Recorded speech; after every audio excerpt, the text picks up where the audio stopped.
Alrighty, folks, welcome back. Gonna do a little combo scenery demo and layout update for you guys. Haven't done a whole heck of a lot of it. I know it seems like it. Haven't done a whole heck of a lot of it the last weekend. Just been kind of crazy busy with work, so been getting home late. Haven't felt much like doing much anything. So last weekend, I got this. Was it last weekend? Weekend before? Um, got backdrop started on the back half of the scenic portion here on the wilderness side. Um, got my cardboard strips hot and glued down, and plaster cloth down. So yeah, just kind of slowly making progress. As you can see right now, I'm working on base ground cover, a little bit of more fine details. Um, Plaster work came out a little rough. I was kind of running out in that role. Just kind of wanted to get what I was wanted to do done. So, but all these little creases they can be covered up with foliage and whatnot. Um, excuse the squeaky chair. That's kind of what I'm doing. Kind of just the sample sizes of latex paint. I think I got this shit at Lowe's.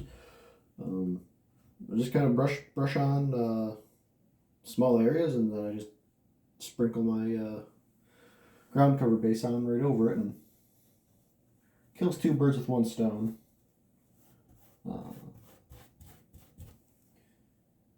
The brown hides the white plaster, and you sprinkle your ground cover right onto the wet paint, and there's your adhesion.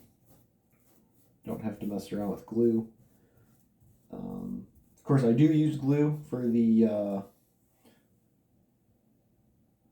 foam and grass flock, just because it does get piled on a little more. But with it being coarser, it doesn't like to stick to the painted plaster as much as just like the regular fine turf mix I'm using does.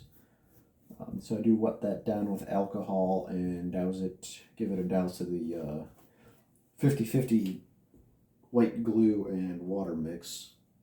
And then that hardens up nice and seals right in place. But as far as doing the paint, I mean, what, $3 for a little sample size of paint. Glob it on there. I'm pretty liberal with it. I do kind of use it to fill in some of the holes in the plaster.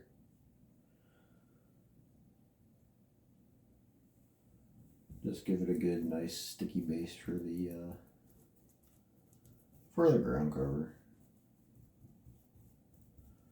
Now, it's nothing fancy, but it gets the job done. And it gives it a semi-finished look, so it looks, decent. Before I do any more fine scenery work. I think my mix here, I gotta make another batch. It's just woodland scenic fine turf. I think there's some coarse yellow turf in there, and then just some regular dirt. I sifted through a cheesecloth.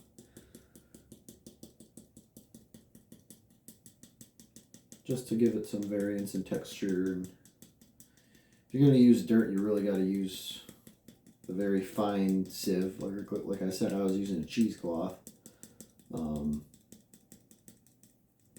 Just gives you the fine particles you want. Nothing, because you go too coarse, especially in N scale, it starts to look like giant boulders and giant rocks. Where in reality, you do just want dirt or soil. It's to each their own, of course. And even the my sprinkling skills, it's imperfect, but still gives that variance. But like I said, I'll come back and dress it up. That's the end of that.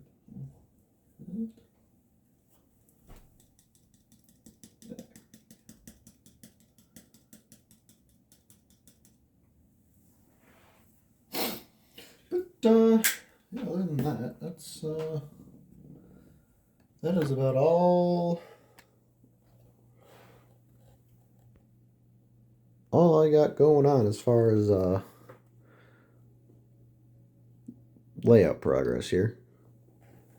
Did get a grain elevator kit in the mail that got delivered this week. It's a little Craftsman kit. Might start working on that tomorrow. Once I get that finished, I'll show y'all, get that in place, and get this disaster zone looking like something. So, all right, appreciate y'all tuning in. Sorry it wasn't more exciting, but hey, if someone could take away a little useful, easy tip on how to do ground cover, hey, well, I did my job. All right, see y'all later.